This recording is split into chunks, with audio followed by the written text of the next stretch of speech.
Hagamos un recorrido por las principales noticias del acontecer legislativo. Asamblea Legislativa Noticias, porque hay cosas buenas que decir.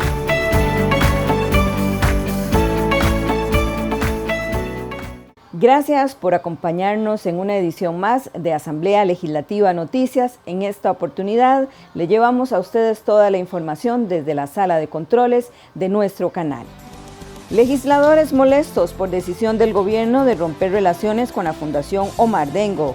Aprueban proyecto que persigue penalmente a personas jurídicas vinculadas con delitos de corrupción y buscan acuerdo para aprobar ley contra el crimen organizado. Vamos al detalle de las informaciones. Varios legisladores mostraron su molestia en el plenario legislativo por la decisión del Poder Ejecutivo de romper relaciones con la Fundación Omar Dengo. Los diputados expresaron su molestia y preocupación por la decisión del Poder Ejecutivo de romper relaciones con la Fundación Omar Dengo. El legislador de Frente Amplio, Jonathan Acuña, aseguró que es irresponsable la decisión del gobierno con respecto a la fundación. Es tanta la irresponsabilidad de este gobierno que para el presupuesto del año 2023 habían mandado directamente, y así se incorporó, los 18.000 millones de colones que corresponden al traslado de recursos para la Fundación Omar Dengo. Vean si no es una ocurrencia lo que han hecho, una irresponsable ocurrencia al calor de esa irresponsabilidad que está volviéndose característica en las decisiones de este gobierno, que para el año 2023 presupuestaron los recursos. ¿Dónde está la planificación en materia de educación por parte del gobierno de la República? Porque si de verdad estuviesen analizando continuar o no con el convenio con la Fundación Omar Dengo, no habrían mandado los recursos. La congresista de Liberación Nacional, Katia Rivera, comentó que es falso lo expuesto por el viceministro de Educación sobre los fondos trasladados a la Omar Dengo. Cuando nosotros hablamos de 150.000 computadoras, no es que las mismas están desde hace 20 años, las mismas se tienen que estar cambiando cada 3 o 4 años. Y lo que se acostumbra es hacer un cambio de 30.000 computadoras al año. Entonces, no nos vengan a jugar con los números. No les da vergüenza la forma tan descarada que tratan de deslegitimar la labor de la Fundación Omar Dengo. El diputado Eli Feinsack del Partido Liberal Progresista señaló que el país presenta un serio retroceso en el sistema educativo y que los resultados con Omar Dengo no son buenos. La Fundación Omar Dengo debe seguir brindando los servicios que brinda. En mi opinión, es una organización que ha recibido alrededor de 500 millones de dólares a lo largo de los últimos 20 años. Es un montón de dinero, y los resultados no son para rajar. Los resultados no son buenos. Lo que sí sé es que la FOD, la Fundación Omar Dengo, si es que está haciendo algo bien, ha hecho una pésima labor de comunicarlo al público costarricense. La rendición de cuentas de cara a la ciudadanía es poca o nula. Por su parte, el diputado oficialista Jorge Rojas manifestó que desde hace años la Fundación recibe fondos públicos sin mayor análisis. En el caso de la Fundación Omar Dengo, quisiera ubicarme bajo el marco legal. Este órgano legislativo es constructor de leyes y tiene como auxiliar a la Contraloría General de la República para fiscalizar el uso de los recursos públicos. Y quiero acotar que no menosprecio mucho de lo que he hecho por la Fundación Omar Dengo. Incluso reconozco la intencionalidad de sus fundadores, en cuenta usted, don Rodrigo Arias. ¿Qué más quisiera yo estar en esa lista de fundadores? Sería un orgullo. Sin embargo, desde hace años la Fundación recibe fondos públicos sin una adecuada gestión. Mientras que el diputado del Partido Unidad, Leldivo Jorges, señaló que se debe dar vuelta a la página y ver la importancia del tema informático para los estudiantes. Lo primero que quiero empezar diciendo es que no puedo ser mezquino y tengo que agradecerle a la Fundación Omar Dengo porque fueron los que llevaron la idea de llevar computadoras a las escuelas y a los colegios públicos de Costa Rica. Yo tan solo era un muchacho de escasos recursos, que si no hubiera sido por la Fundación Omar Dengo nunca hubiera podido tocar una computadora en los años 90. También tengo que decir otras realidades, y lo verdaderamente cierto es que por 20 años que estuve a cargo de direcciones de escuelas públicas de Costa Rica pude ver cómo realmente los estudiantes no aprendieron lo que debían de aprender en materia de informática educativa. El diputado de la República, Fabricio Alvarado, afirmó que la tecnología es básica en la educación. Los avances en la digitalización, el Internet de las cosas, la inteligencia artificial, ciencia de datos, la automatización, nos presentan un nuevo mundo donde la tecnología pasó a ser una necesidad básica. La pregunta que debemos hacernos es, ¿nuestros estudiantes estarán preparados para enfrentar los retos de este nuevo mundo? Las carreras y ocupaciones del futuro requieren de una generación preparada en campos de la informática y la tecnología.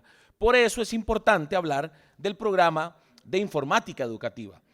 Es comprensible la preocupación de la ministra con respecto al rezago evidente en la formación de nuestros estudiantes y educadores en este campo, principalmente en zonas rurales, costeras, poblaciones vulnerables. A finales del mes de abril, el MEP tomó la decisión alegando que no se ejecutó una verdadera rectoría en la enseñanza de tecnologías en las escuelas y colegios.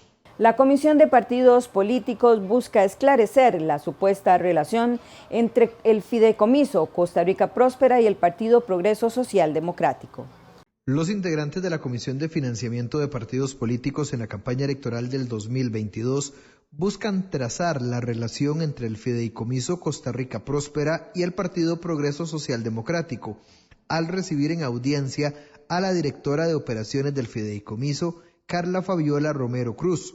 La compareciente negó ser parte o haber tenido relación con el Partido Progreso Social Democrático, pero aceptó ante una pregunta del diputado Ariel Robles que fue parte de un grupo de estudios sobre la realidad nacional que era coordinado por Jack Love, Calixto Chávez, Carlos Vázquez Lambergrín y el actual presidente de la República, Rodrigo Chávez Robles. Mi nexo es un grupo de estudio, un grupo de personas que estudiaban una temática nacional.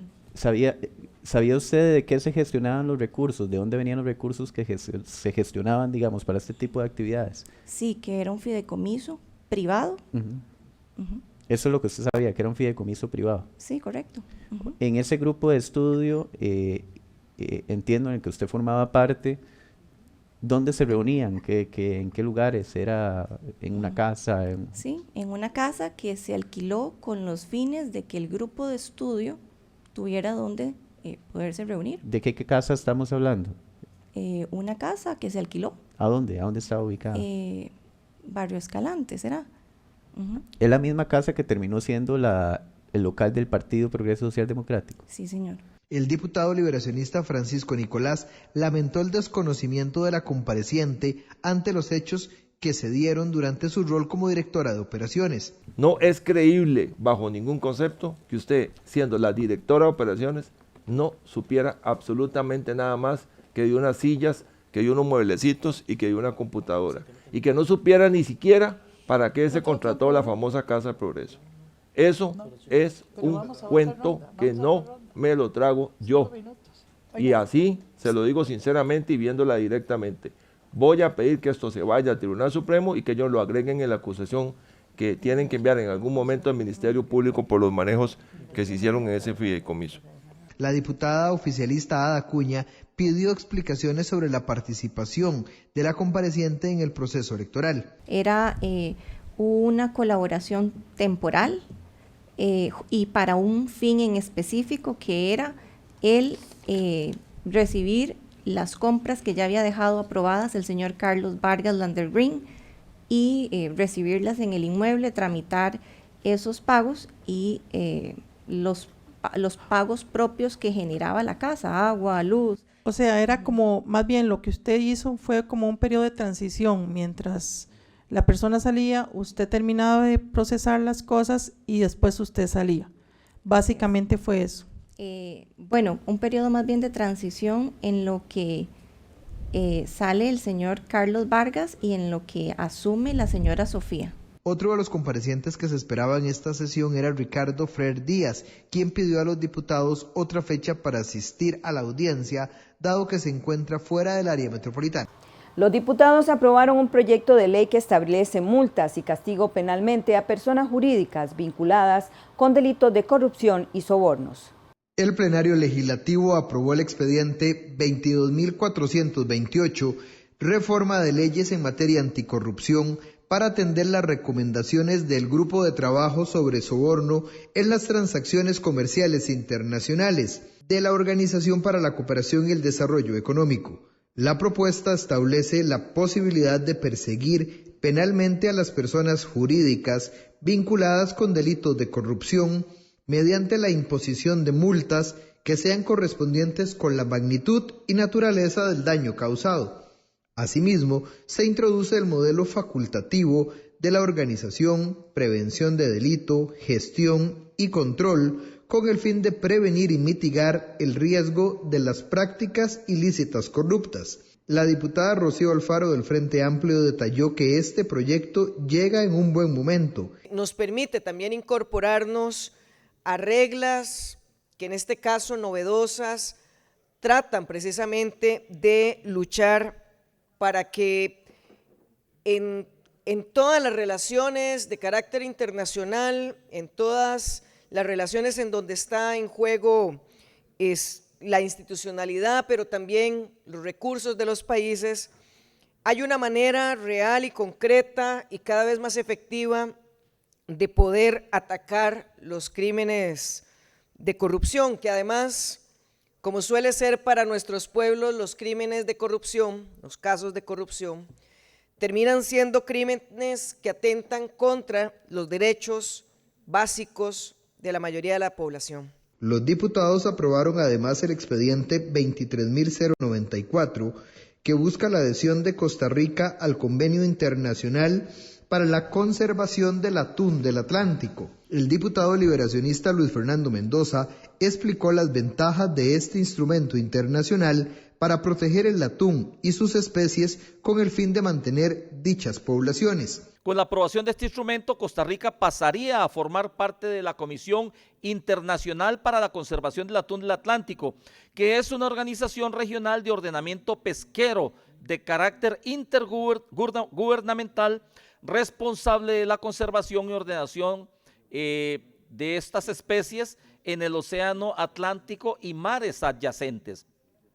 De acuerdo con esta organización, que es la única organización pesquera que puede asumir el trabajo requerido para el estudio, ordenación de estas especies en el Atlántico. El presidente de la Asamblea Legislativa, el diputado Rodrigo Arias Sánchez, anunció la conformación de la Comisión Permanente Especial de Nombramientos para esta segunda legislatura. Este grupo legislativo estará conformado por la diputada Alejandra Larios Trejos, la diputada Dinora Barquero, el diputado Carlos Andrés Robles Obando, la diputada Pilar Cisneros Gallo, la diputada Gloria Navas Montero, el diputado Elifen Saimins y el diputado Jonathan Acuña Soto. Aprueba metodología para iniciar el nombramiento de reelección o no del señor Luis Guillermo Rivas como magistrado. La Comisión de Nombramientos aprobó la metodología para conocer el expediente 23.700, reelección o no de Luis Guillermo Rivas Loaiziga como magistrado de la Sala Primera de la Corte Suprema de Justicia.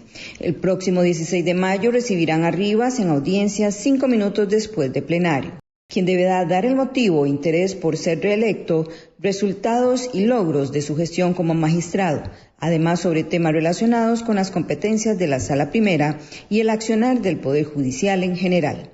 Sobre el expediente 23.707, elección de magistrados o magistradas suplentes de la Sala Primera de la Corte, se trata de 3 plazas vacantes. En este caso acordaron que el plenario pida a la Corte completar la nómina. El presidente de la Asamblea Legislativa busca un acuerdo para aprobar la ley contra el crimen organizado. Ante la urgencia de enfrentar la criminalidad organizada y tras sostener una reunión, el presidente de la Asamblea Legislativa, Rodrigo Arias Sánchez, el presidente de la Corte Suprema de Justicia, Orlando Aguirre, y el fiscal general, Carlos Díaz Sánchez, así junto con la presidenta de la Comisión de Seguridad y Narcotráfico, Gloria Navas, reiteraron la necesidad de aprobar antes del 7 de junio el expediente 23.090 que busca una reforma a la ley de la delincuencia organizada.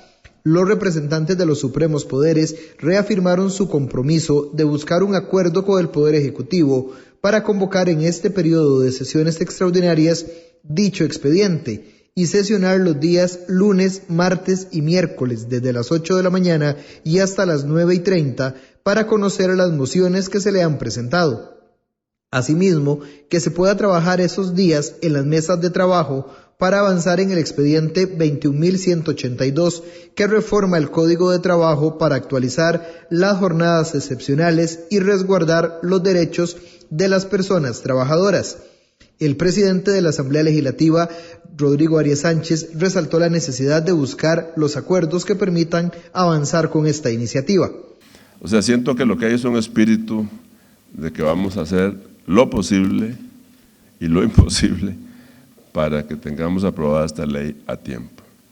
Y es un compromiso que estamos adquiriendo como Costa Rica, como Estado, en este caso de emergencia con este proyecto. Por su parte, la diputada Gloria Navas señaló la urgencia de trabajar en avanzar con la aprobación de este proyecto de ley antes de la fecha estipulada. Agrego que estamos dispuestos a trabajar sábados, domingos, más temprano, todo lo que sea necesario para cumplir con los plazos y terminar con este proyecto que es una necesidad esencial para Costa Rica.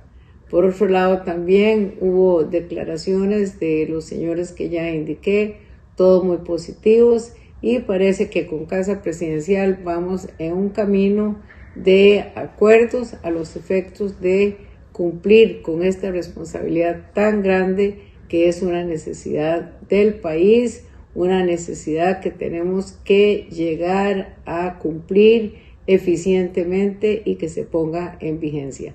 No más atrasos, no más muertes, no más ataques. Tenemos que levantar el país y salir de este hueco en el que estamos. El fiscal general agradeció las acciones y la apertura del jerarca legislativo para lograr la aprobación de la iniciativa. El proyecto de ley 23090 es fundamental para el país.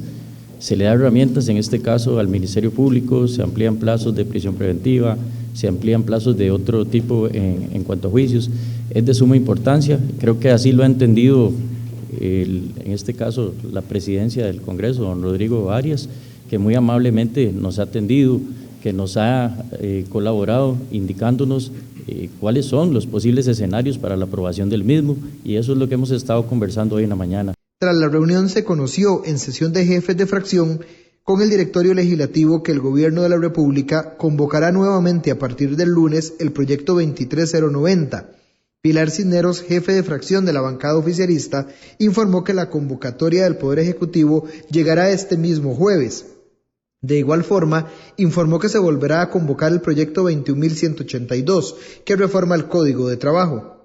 ¿Pero qué busca el expediente 23090? Esta iniciativa reforma la Ley Orgánica del Poder Judicial en 3 aspectos. Define nuevos requerimientos para ser juez del Juzgado Especializado en Delincuencia Organizada y juez tramitador del Tribunal Penal Especializado en Delincuencia Organizada y del Tribunal de Apelación de Sentencia. También se define que los jueces del Tribunal Penal Especializado en Delincuencia Organizada y del Tribunal de Apelación en Sentencia de la Jurisdicción Especializada en Delincuencia Organizada podrán tener protección en cuanto surjan factores de riesgo definidos por estudios técnicos. También se reforma el artículo 2 de la Ley de Creación de la Jurisdicción Especializada en Delincuencia Organizada en materia de competencias, acción pública, firmeza de fallos y plazos.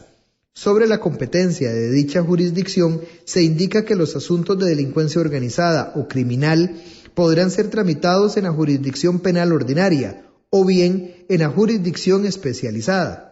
La acción pública define claramente que la acción penal para perseguir los delitos cometidos por miembros pertenecientes a un grupo de delincuencia organizada, sea que se tramite en vía ordinaria o especializada, es pública y no podrá convertirse en acción privada. En cuanto a la firmeza de los fallos, se indica que las resoluciones en firme de los tribunales de la jurisdicción de delincuencia organizada no podrán ser objetadas por las partes o por los tribunales en la jurisdicción ordinaria, ni declinada de oficio posterior. En relación a los plazos, se indica que los plazos de delincuencia organizada en la jurisdicción ordinaria, sin necesidad de resolución judicial adicional, se ampliarán los plazos definidos en el Código Penal Procesal para asuntos de tramitación compleja. También se definen nuevas reglas para los procesos de delincuencia organizada con el fin de agilizarlos. El Ministerio Público deberá concluir la investigación preparatoria en 24 meses. Se duplicarán los plazos establecidos para la etapa intermedia. Se duplicarán los plazos ordinarios de prisión preventiva. Se duplicarán los plazos previstos para la continuidad y suspensión del debate. El plazo de la deliberación será hasta de 10 días hábiles y el tiempo para dictar sentencia será de hasta 20 días hábiles y se duplicarán los plazos para interponer y tramitar los recursos de apelación de sentencia y de casación, así como sus adhesiones. Y finalmente, se propone adicionar un transitorio tercero a la ley con relación a la entrada en funcionamiento en el primer bimestre del año 2023, siempre que se cuente con contenido presupuestario requerido para su operación y conforme a la asignación presupuestaria del 2022. El personal asignado a dicha jurisdicción podrá ser nombrado a partir de noviembre del 22 y hasta por 2 meses para recibir la inducción necesaria. Hasta aquí Asamblea Legislativa Noticias. Muchísimas gracias por su compañía. Nos vemos la próxima semana.